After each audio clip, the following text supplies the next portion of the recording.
नमस्ते दोस्तों। राजकुमार से बुद्ध बनने की यह अद्भुत यात्रा त्याग, ज्ञान और करुणा से भरी है। आइए जानते हैं गौतम बुद्ध का जीवन, जो आज भी शांति और जागृति का रास्ता दिखाता है।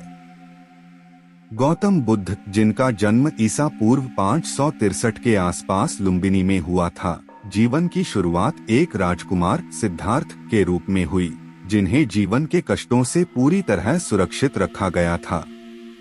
उनके पिता चाहते थे कि सिद्धार्थ राजकाज संभालें, परंतु एक तपस्वी द्वारा की गई भविष्यवाणी ने यह संकेत दिया कि वह एक महान आध्यात्मिक मार्गदर्शक बनेंगे।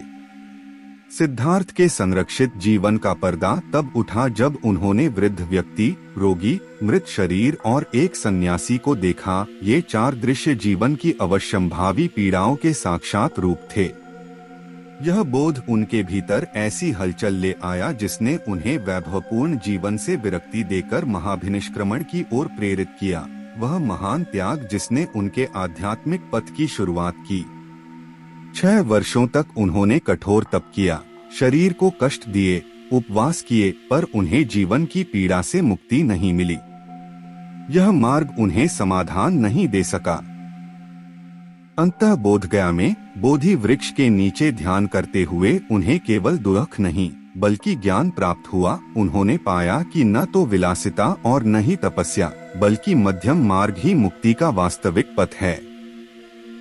ज्ञान प्राप्ति के बाद उन्होंने सारनाथ में धम्मचक्कपवत्तन सूत्र के माध्यम से अपना पहला उपदेश दिया, जिसमें उन्होंने 4 आर्य सत्य बताए। दुख का अस्तित्व, उसका कारण तृष्णा, दुख का निवारण संभव है और निवारण का मार्ग आष्टांगिक मार्ग। यह मार्ग नैतिक आचरण, मानसिक अनुशासन और प्रज्ञा को समाहित करता है, जो आत्मिक और सामाजिक परिवर्तन का आधार है। बुद्ध ने जब संघ की स्थापना की, तब उन्होंने सामाजिक भेदभाव को नकारा। जाति और लिंग की सीमाओं को तोड़ते हुए भिक्षु और भिक्षुणियां उनके मार्ग पर चले, केवल नैतिकता और अंतर्दृष्टि के आधार पर। बुद्ध की गहन करुणा ने अपराधियों को बदल डाला, शोक में डूबे लोगों को शांति दी और राजाओं तक को मार्गदर्शन दिया। उनके लिए व्यक्ति का जन्म नहीं, कर्म मायने रखता था।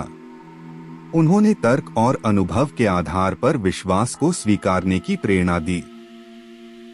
जब वह 80 वर्ष की आयु में कुशीनगर में महापरिनिर्वाण की ओर बढ़े, तब उन्होंने अंतिम संदेश दिया। सभी संगठित वस्तुएं नश्वर हैं, जागरूकता से मुक्ति के लिए प्रयत्न करो। उनकी शिक्षाओं ने सीमाओं को पार किया। बौद्ध धर्म एशिया भर में फैला, विभिन्न मार्गों में विकसित हुआ, पर उसकी मूल भावना रही अहिंसा, करुणा और मोक्ष की खोज। गौतम बुद्ध की आत्मज्ञान तक की यात्रा यह सिद्ध करती है कि शांति और सामंजस्य हर व्यक्ति के भीतर हैं, बस जागने की आवश्यकता है। उन्होंने कहा था, केवल परंपरा के आधार पर कुछ न मानो, उसे तर्क और अनुभव से परखो। यह वचन आने वाली पीढ़ियों के लिए शांत और विवेकपूर्ण पथ प्रदर्शक बना। आज के समय में जब चिंताएं और द्वंद्व मानवता को घेरे हुए हैं, बुद्ध का ध्यान और नैतिक जीवन जीने का संदेश स्पष्टता और संतुलन प्रदान करता है। गौतम बुद्ध की कहानी यह दर्शाती है कि आंतरिक रूपांतरण और अंतिम शांति केवल आदर्श नहीं, बल्कि एक साकार यथार्थ है।